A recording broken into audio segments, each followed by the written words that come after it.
Hello, and welcome to this four-part interview series about enlightenment and sexuality with enlightened master Nukunu. If you're curious about Nukunu and his work, please visit nukunu.net. I'll post the link somewhere below the video. If you like this video, please like it, subscribe to my channel, check out the other videos if you haven't seen them yet, and there will probably be more coming if you're curious to know more about this work. I hope you enjoy the video. Thank you for watching. So, hello, I'm here with Nukunu. Nukunu is an enlightened teacher that lives and works from Denmark. He holds satsang and different groups, usually in person, but online since the pandemic started. So Nukunu has been with several of the older generation enlightened masters in India. Among others, he was with Bhagwan Rajneesh, better known these days as Osho. Nukunu was with Osho from the very beginning in Pune 1 in India. He went to the farm in America when it was built, and he went back to Pune 2 after the time in America was over. So if you want to see the story, there's a documentary on Netflix about the time in America called Wild Wild Country. So my name is Katrina. I've been with Nukunu for a few years now. I've done a group and some other things with him. I was curious about a few things, and I've been asking Nukunu a lot of questions. Specifically after I watched this Wild Wild Country documentary, I was very intrigued about what was going on in Pune and what kind of groups they were doing. So we decided that since I have a lot of questions, and this is not, you've said, Nukunu, that not many people ask these questions, we decided to record it so that other people might get something from the questions and the answers. So yeah, that's it. You wanted to say something? Very good.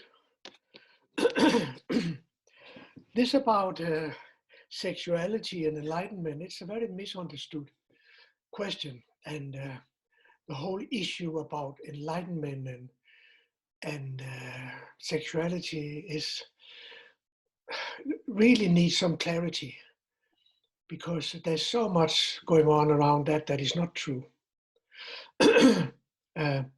So first of all,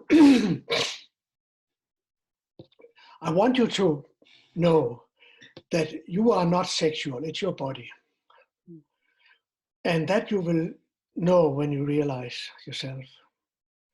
You will know that this drive, tremendous drive, and all the fear and all this stuff, it's the body. Because the body wants to reproduce. And it's such a drive, it's so deep. Because otherwise, what would life be? And look at life, everything is about reproduction. The trees, the birds, the animals, it's all about reproduction, and also man, as long as we are identified with the body. You come into this world not being identified with the body really, but slowly you are told that you are the body. So the sense of me, the deep sense of me, which is not the ego, but the sense of me, in Advaita called the Atman, the pure sense of existing, it gets identified with the body. So more and more and more we get identified with this body and thoughts, and we get born into a certain culture in a certain country, and it all colors the way we see life and know about life. So enlightenment is very difficult in one way. First of all, it has nothing to do with your thinking mind.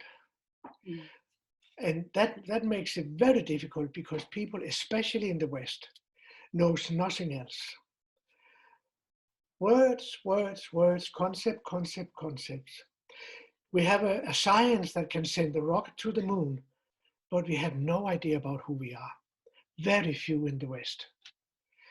So this that we know about enlightenment is basically coming from the East. There was some enlightened people in the West also, but they were burned very quickly. as you know, Master Eckhart and Jacob Böhme, and there was also some women, and they were put on the stake because the Christian religion has a very different view on life. Let me say a little bit about it. From the Christian point of view, especially the Catholic and the Protestants, they are theist, and it means that God created the world and left. So there is a separation from God. That's why they can build a business to try to get a connection with God. But it's totally different in the East. That God is immanent, God is in everything, God is actually the only reality there really is. Everything else is impermanent, fleeting. So for us here in the West, just to start meditating, for many people, somehow there's a fear around it. And it's after 2000 years of Catholicism that fear is collective. It's there somehow, even though we are not fully aware of it, but there is a fear about going into some of these things, start inquiring into oneself, and it's devil's work still somehow.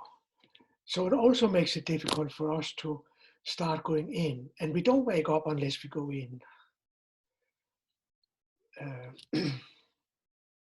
So as you must know, this stories about enlightenment actually started with the hippies going to India in the 60s, 70s. And I was somehow also in that tradition.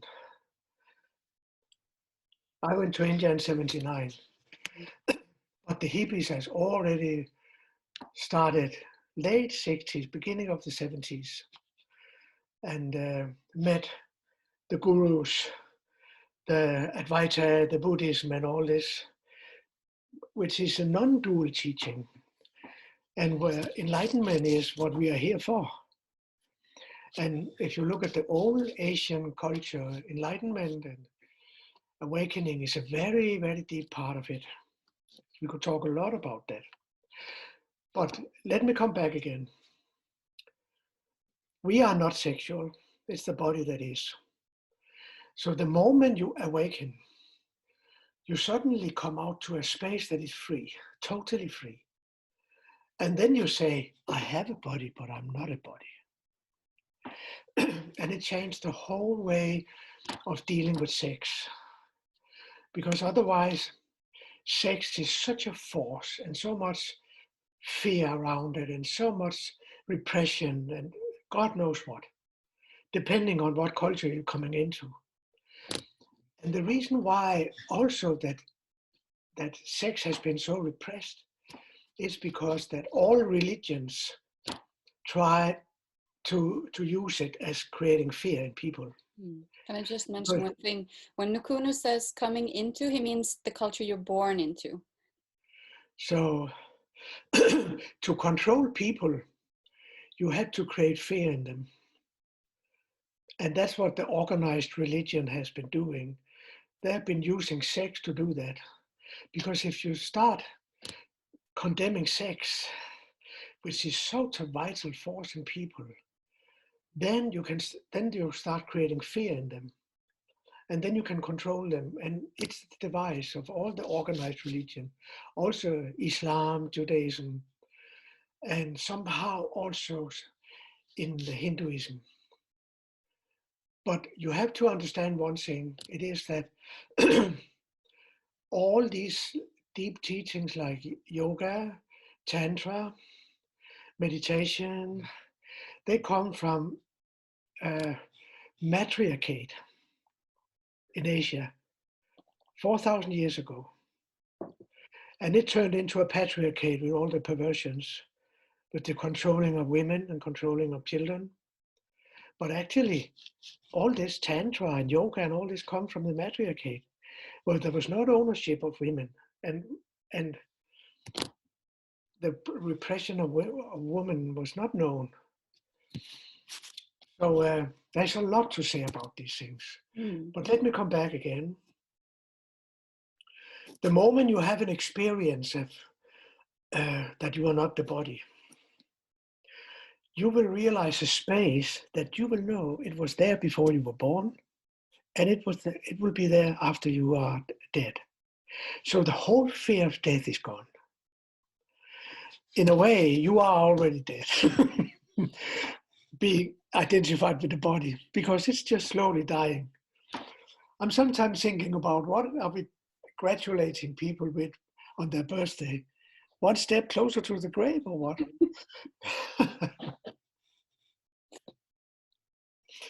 Could you do a little exercise? Sure. Okay, could you stand up and can we still see you? Yeah, wait, let me... Okay. Yeah. You want to see me? Yeah. You stand with the side towards me. Yeah. Yep. Okay. That's fine, Mukti. Fine. And then look forward to the front. And then when I ask you to step 2 steps forwards, I will say now. But when you do it, feel that there's something that doesn't walk. It's the body walking. You don't walk anywhere. Feel that it's body walking, not you. You don't go anywhere. So just prepare. It's a very simple little mindful way of feeling that space of enlightenment. Because you will experience the body walking, but you are not walking. There's something in you or that you are that doesn't walk. You can in a way say that the body walks in that space that you are. So try to take 2 steps forwards and feel the body walks, you don't walk. Yeah.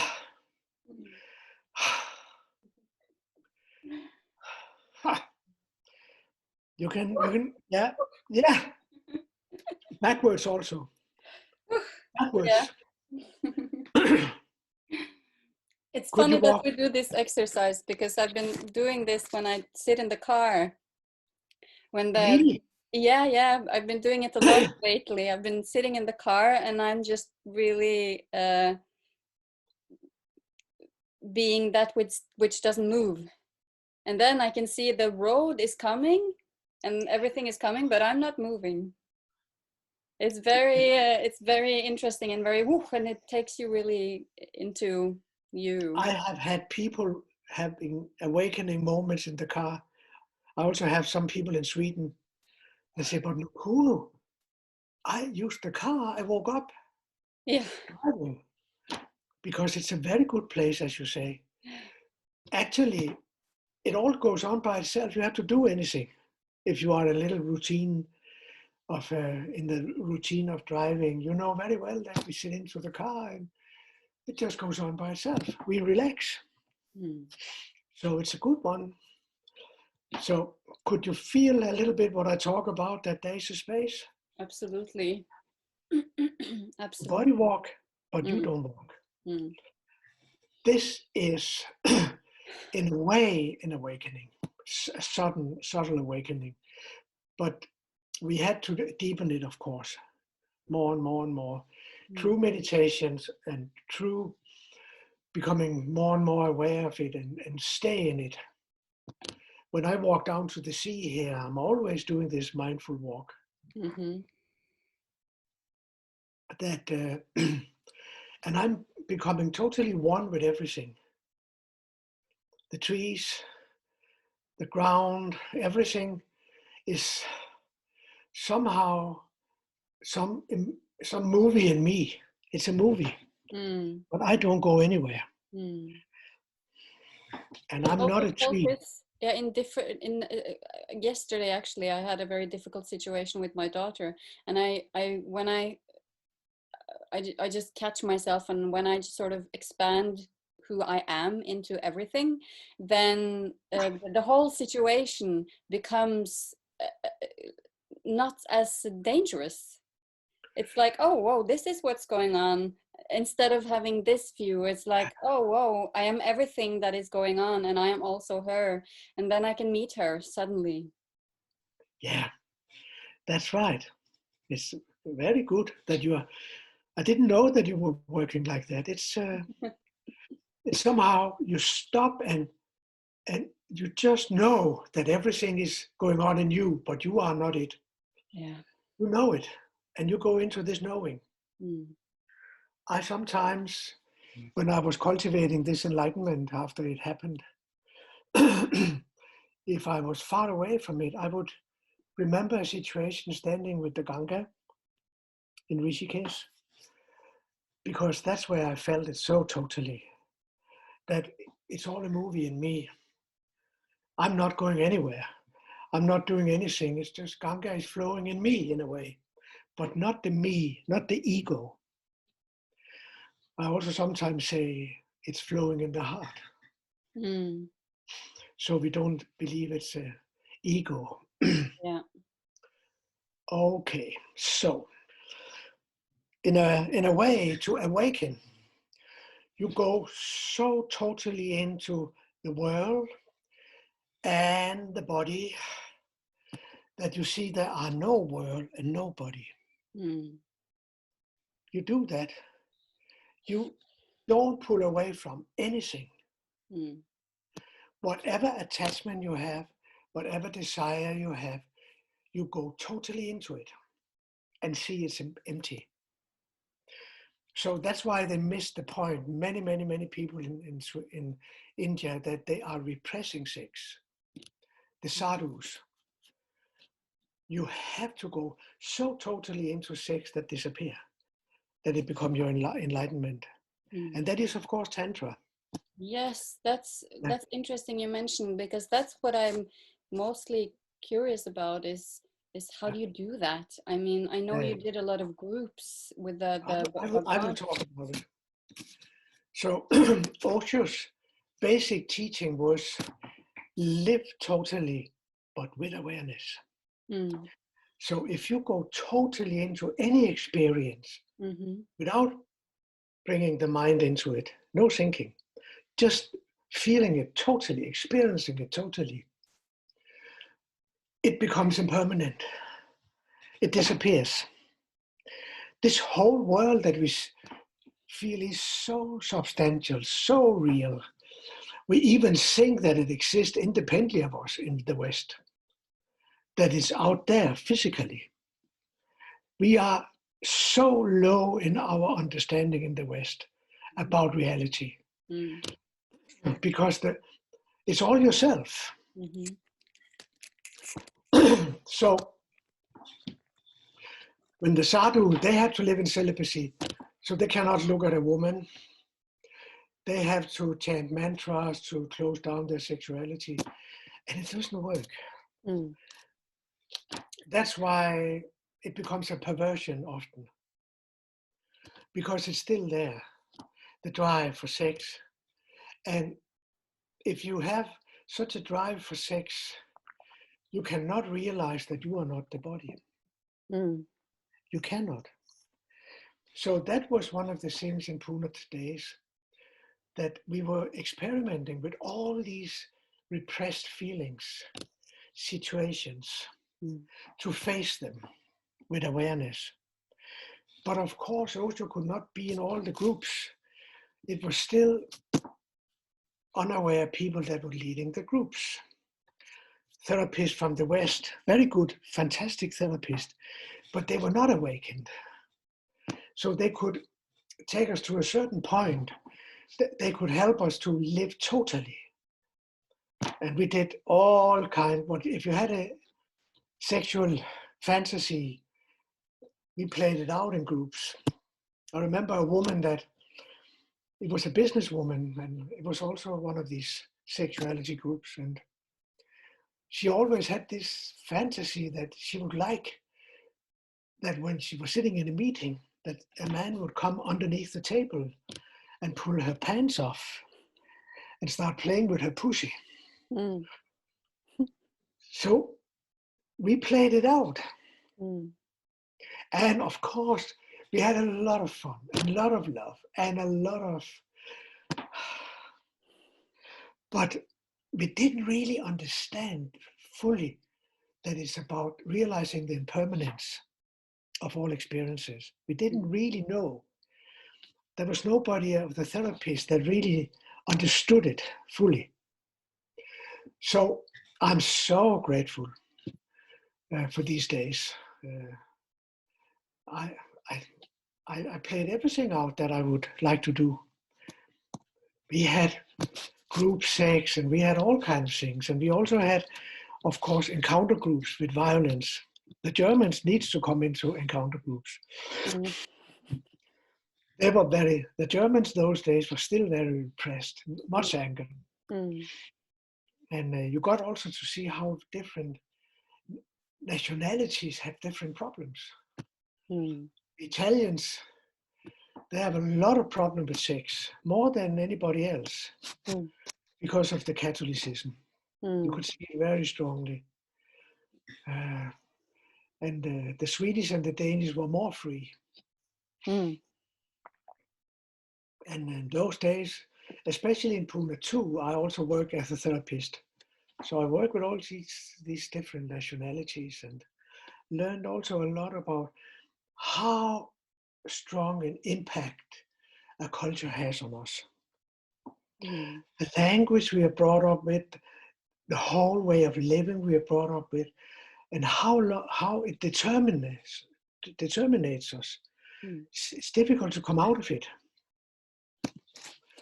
And that's also why the West, again, so difficult to become awakened in the West. Mm. You really have to have the courage to say no. Let me tell you about the Sufi levels that they talk about. The first level of ignorance is belief systems. Mm.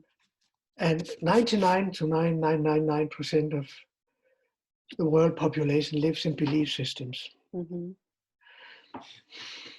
If you get a little aware, you become aware of the social contracts that we're living in.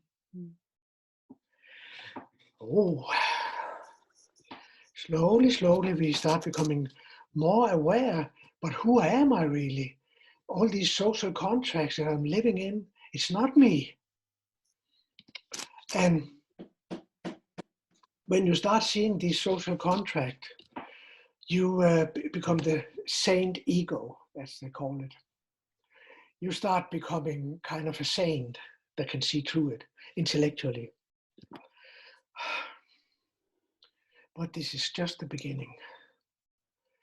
Then you come into a preacher, like preaching a lot of great stuff, but you're not awakened. Mm. A lot of books. Go into a New Age bookshop and you see all these books of healing and blah, blah, blah. It's people who have walked half the way. They have become saint egos. Mm. And if you continue, you will come into the fear of life and death. Mm. That is when you start coming into your awakening. If you go further, if you dare to go further, if you dare to not just writing books about healing and all this stuff, but really, who am I? Because you must in some way encounter the know me. And the ego will struggle to the very last second to stay in. So the ego feels a kind of a death to have an awakening, because it's a shift. It's not longer the ego that is the where your world starts from. There's a shift inside you where you become consciousness itself. And ego is somehow put out in the periphery as just a mental putting together and feeling, but it goes out in the periphery. But you can only come there if you can be absolutely still. Not trying to be still. Mm. The stillness has to somehow come by itself. Mm. And it comes, of course, in deep trust. That's why most of us wake up with a spiritual teacher. Because being with a spiritual teacher, there comes an unconditional trust. Mm. And that brings awakening. You also But said it can come in shock, no? yeah, when I just wrote something about it today. When I look back at my childhood, I can see that there were moments where I was very close to this when I walked in the forest. Because I loved the forest and the animals. So I learned to walk in the forest without thinking, because I got so high, I got so happy, so blissful. That I have not known anything about meditation or mindfulness. I was 15 years old. But I would go in the forest and not think, not label anything I saw. Trees, earth, animals, I would not label it. Just totally come into it. And I got so blissful, and I knew God is. Mm. But it's just after this awakening happened to me, I can look back and see, but my God, this young guy, he was very close to it. And another thing, when I was in that space, the wild animals were not scared of me. Mm. Very interesting. When I was in this blissful state with not much mind and ego, then the animals were not scared of me, because they are scared of our aggressive minds, Mm. our noisy minds. I also experienced it when I was fishing. I could stand in the early spring, a little bit out in the sea, putting my hook out for a trout. And I knew that I had to be totally present. Otherwise, I cannot give the jerk back when somebody bites the hook. Mm. And in these moments when I was standing there totally present, I just felt the nature was incredible. The sky, the sunset. And again, I have been close to it, I know. So I say this, Mukti, because I want people to understand that they have often been close to it, but this culture has no idea about it. So they are not supported by this culture. We don't even have words for it. Mm. So I experienced, of course, I came home to my family after an evening like this and said, oh my God, I was so blissful. And they could not meet me. Mm. They could not see me. And that's what happens here, that even people may have a moment of clarity, a moment of no mind. They're not supported. The culture is not supporting it, and we have no words for it. Mm. So that's why when you go to India, in the old language, Sanskrit, they have words for all these nuances when you go deep. They have language for it, Mm. because this culture came from a very high culture. And we may also come into a high culture again. That's what they say. We are in the Kali Yoga now. It means a very low, very low. And it will change into the Sat Yoga, Mm. the time of truth. So who knows? But again, so we did all this about sexuality because it was so repressed for all of us. So we could somehow come into it and be free. Because if there is any unfulfilled, unrealized desires, it sabotages your clarity, even if you have it a moment. So most of us, we have a spontaneous awakening, gradual cultivation. Mm. I was coming fully into it 25 years ago and never really left me. But my God, had so long time with doubt Mm. and dramas Mm. that the old mind tried to come in, tried to come in, tried to come in. So that's why Pune was a fantastic place, that we could be allowed to kind of meet these desires. So they were not pushed down in the subconscious, Mm-hmm. because if they are that, they will sabotage your clarity. Yeah. Because essentially, every experience is your enlightenment. Mm. Because every experience is impermanent. I just talked with my sister today, and she said, "Oh, our cousin's husband is very depressed." And I said, "Can I not see him?" Because I will ask him to feel it, Mm. not try to solve it, not trying to get rid of it. Mm. It will just give it energy. It will get worse and worse. Yeah. No, I will ask him to totally go into this depressed feelings. And after a while, there would most likely come other feelings up, maybe anger. Mm. Then he has to go totally into anger. Mm. Maybe he needs pillows to beat. Totally. After a while, it will also change because it's impermanent. Mm. But you cannot see it's impermanent if you're thinking about it. Yeah. You have to experiencing it. Yeah. We are here to experience life, not to philosophize about it. Mm. That's what the West have done. Yeah. Oh, I'm have a bachelor in philosophy. They were all sick, more or less, all my teachers, Mm. with all this blah blah ning ning ning ning ning ning ning ning. You should see them when they got a little alcohol. And Yeah. they, Oh. so somehow repressed desires have to be confronted on this Mm. journey home Mm. and seen as impermanent. Yeah. And that is why it's very difficult to come into this total clarity without also working with therapy. Mm. Because we have to see what is it in you that sabotages your clarity. Mm. It is most likely some attachment, some desires. So this I really learned in Pune.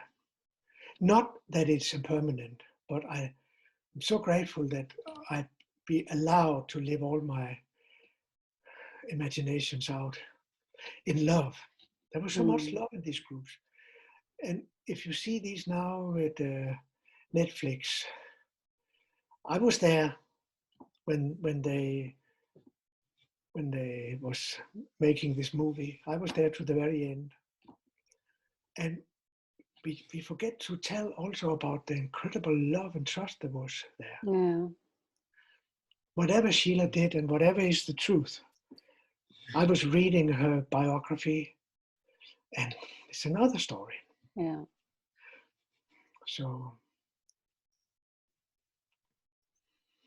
So there was so much love and trust in these groups. So that's why we could take such a jump. Mm. And I'm so grateful. Mm. And also now we talk about it, people have to understand that life is a conspiracy for awakening. So the more and more and more you start tasting just a little bit of it, Mm. the more obvious it becomes that it's a conspiracy. That you will meet somebody who just mirrors the most terrible Yeah. feeling or whatever. Mm. It's a conspiracy, Yeah. always. Always. Your mother. Yeah. Your children. Thank you, mother and father. Thank Yeah. you. You didn't know what you were doing because you were not the doer. Mm. There's no personal doership. Mm. Of course, we believe there are, but there are not. Mm. Now, when Mukti, you start coming into this, one of the things that you will know, because everything becomes yourself, appearing in yourself, you will also start to know what a real meeting is. Have I ever told you about that? I A think real so, meeting? but tell me again. Yeah, but we can do it. Sure. You close your eyes.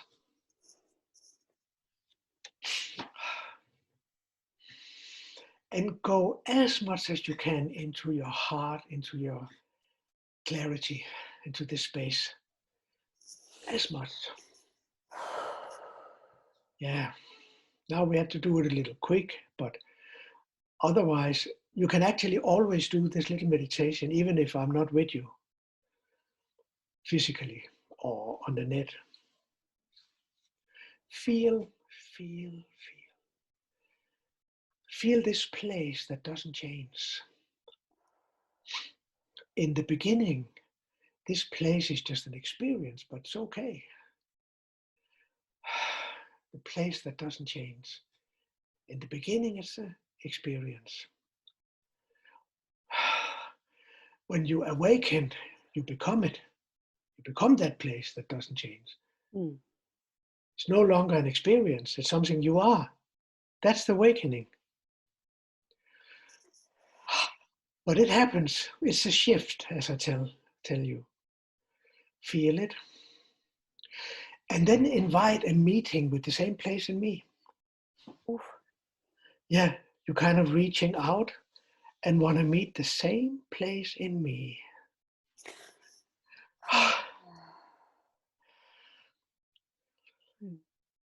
Just, if you can have a little glimpse, then go back again to Oof, yourself. wow. Then go back to yourself again. And get settled in this feeling of beingness in the heart. And when you're ready, invite a meeting with the same place in me.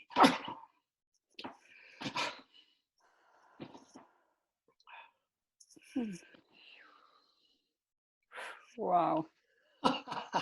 We haven't done this one actually.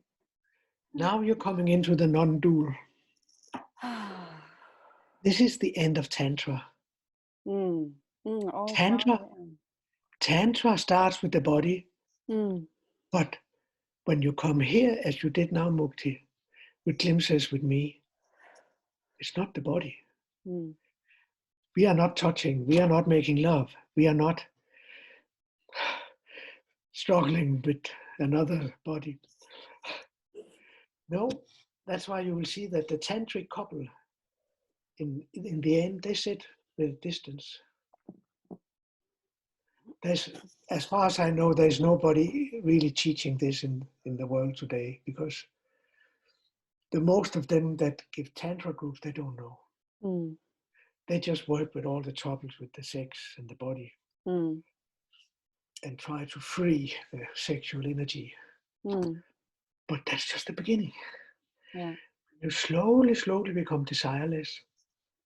You can do this that we did now. And you can always do it with me and with anybody else, but it will be stronger with your awakened teacher. Come again, close your eyes. And just go in, forget about me, totally. Just go into this beingness in the heart. Forget about me. First get really into that place as much as you can. And then just invite a meeting with the same place in me. Yeah. Just a glimpse of it. That is a real meeting.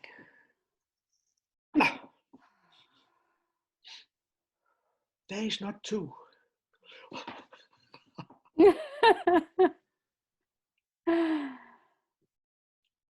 It's like words disappear into the space. Yeah. Yeah. This is, of course, a very powerful way to work with it. because you will know the non-dual. You will know that we are not separated. You will know without any thoughts about it, without thinking about it. Yeah. Yeah. You may laugh. You may laugh. But mukti, that's this space is what we try to reach in our love affairs, but we are not aware. Yeah. We talk and talk and talk. We cannot meet in the talking. Then we start touching and we cannot meet that either. Finally, we get it. You say to your boyfriend, "Shut up. Don't touch me. Just relax and feel me." It's good it's coming out in the world as much as possible. Yeah. Because it's my own realization. I never heard about it. In the beginning of my clarity, of my awakening, I did it with my girlfriends I have those days. And they would say, "What are you doing to me?" And I said, "I'm meeting you." That's all. Yeah. Yeah. So this is, of course, that when you have worked out your sexuality and you don't have too many repressions and stuff there, then you can start coming into a real meeting. And that's why Tantra is also an incredible way to enlightenment. But you need to have an awakened teacher. It's not about just working with all your childhood traumas and all this stuff, or finding a girlfriend or a boyfriend.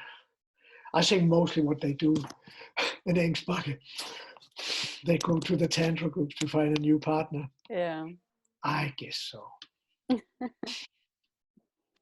They come until they don't come anymore. Yeah.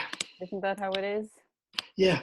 You think you're the dancer until you realize you're not, and that's just the way it is.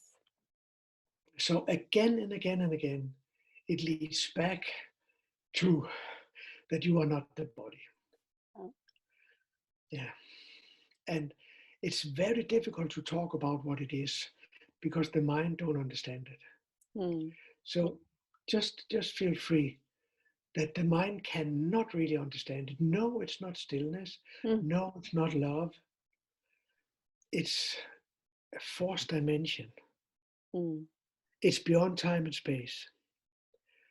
And you can be it, but you cannot know it with the mind. So the mind, what is it? What is it? What is it? And this you have to kind of relax with, that you can be the truth, but you cannot know it. You can be the truth, but you cannot know it. And so we must work with all our conditioning, all the repressions, all our stories with father and mother or whatever we have. Otherwise, it will sabotage if we have a moment of coming close to clarity. And we have to be still, but not force it. It has to be a stillness that comes by itself. Yeah. And people sitting, and that's a problem sometimes with meditations, that it's something you do. Yeah. It's a doing. And a doing requires two. It's duality. But as I told you, with my walk in the forest, with my fishing moments, it happened, but I have no idea what it was. It just made me love nature even more. I often, those days when I was 15, 16 years old, I took 2 warm blankets with me. And when it starts getting dark, I walked up into the forest and found a place where I could sleep, just with the blankets over me. among all my friends. And I woke up in the morning with all the birds singing, and I was never scared. Because I also knew that most likely people would be scared of going into this dark forest, so I don't have to be scared of anybody.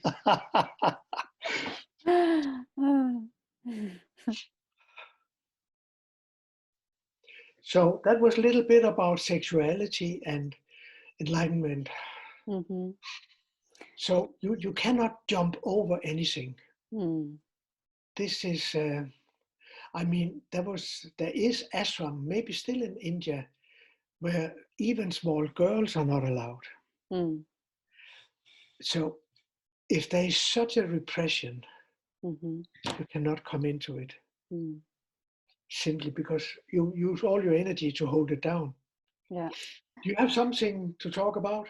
Well, you've talked a lot about how it was, what you used to do, and I also have some questions about some different things like because I've heard you say, but we can take this the next time, but there are some things about sexuality in today's modern world, and how, I mean, like you said, there were conditionings in the 70s when you were working with groups, but we have also talked a little bit, you and me alone, when I was visiting, we talked a little bit about today's conditioning and today's, how we can work with it in today's society, because as we talked about, it's getting worse, the sexual like constriction and all of that thing, it's getting worse, even though we see sex everywhere, and still we are so tight about it.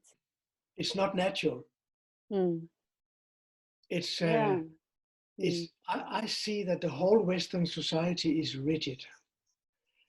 It has turned sexuality into porno. Yeah. It's not natural. It's not free. It's It's not uniting heart and sex. That's why I call it rigid. We are very much still having people we love and people we have sex with. Yeah. And they are not the same somehow. Yeah. We cannot unite, we cannot make it natural, relaxed. And it started, of course, in the hippie movement. We wanted to be free. Enough. Yeah.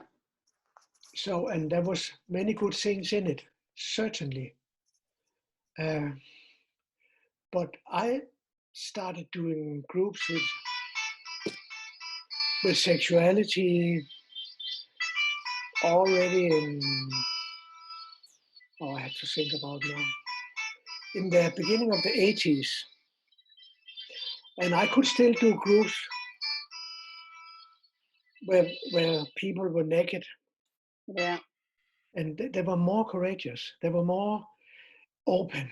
And when I feel people today, it's much more controlled. It's much more repressed. Yeah.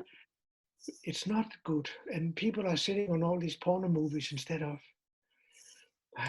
and this is not natural. So we have a long way to go to get it natural. How to get it natural? Yeah. Maybe that's the theme for the next talk we have, how to connect that. That's what I did in the 80s in my sexuality groups. At a certain point in the group, I asked people to take all their clothes off. Yeah. And somehow, when they did that, there come a lot of pain up and fear, and I was often fighting with some woman that wants to escape out of the door. I was trying to hold her and come out with it, come out with your anger. Yeah. Yeah. But we cannot do that today. And that was a good approach. Slowly. Yeah. But yeah, this was really good talk, Nukunu. I'm so happy that you wanted to do this with me because it's so valuable and to share it with others, and especially I think the younger generations, because so that was the first part of a 4-part interview series. If you want to check out the next one, I can recommend that. Thank you for watching, and until next time.